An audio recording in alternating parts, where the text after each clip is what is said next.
Hi மக்களே, happy cooking டே. இப்போ 1/4 litre சீம்பால் எடுத்து வச்சுருக்கிறேன்.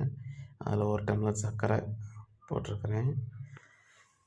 சீம்பால் எப்படி செய்யறதுன்னு பார்க்கலாம் வாங்க. இதில் கொஞ்சம் சர்க்கரையும் 2 ஏலக்காயும் போட்டு மிக்சியில் நல்லா பொடி பண்ணி வச்சுருக்கிறேன். இந்த சீம்பால், சர்க்கரை, ஏலக்காய் 3 நல்லா மிக்ஸ் பண்ணிவிட்டு நல்லா சர்க்கரை கரையிற அளவுக்கு நல்லா மிக்ஸ் பண்ணணும். ஒரு கரண்டியால் விஸ்க் இருந்தால் விஸ்கில் பண்ணலாம், கரண்டி இருந்தால் கரண்டியில் பண்ணலாம்.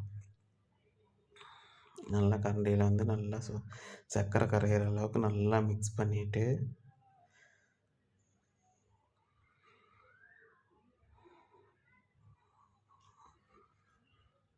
சீம்பால், ஏலக்காய், சர்க்கரை 3 நல்லா மிக்ஸ் ஆகிற அளவுக்கு நல்லா கலந்துட்டு அதுக்கப்புறமேட்டா ஒரு குக்கர் எடுத்துக்கலாம். அந்த குக்கரில்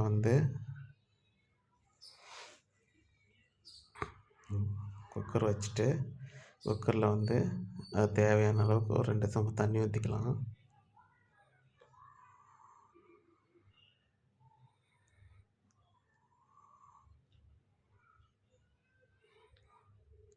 சொம்பு தண்ணி ஊற்றிட்டு அதில் ஒரு பாத்திரம் ஒன்று வச்சுட்டேன்.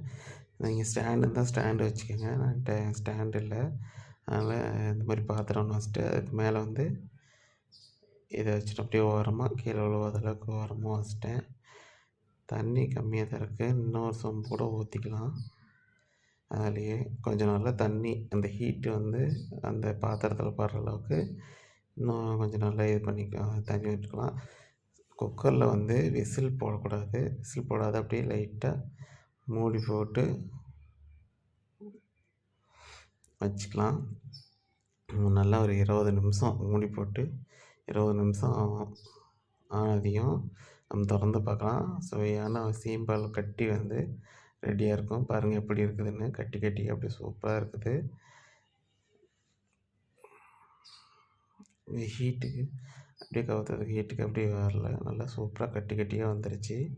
இந்த வீடியோ பிடிச்சிருந்தா லைக் பண்ணுங்கள், ஷேர் பண்ணுங்கள், கமெண்ட் பண்ணுங்கள். ஏதாச்சும் இதில் குறை ஏதாச்சும் இருந்துச்சுன்னா நீங்கள் சொல்லுங்கள். நான் என்னால் என்ன பண்ண முடியுமோ நான் மாற்றிக்கிறேன். Bye friends.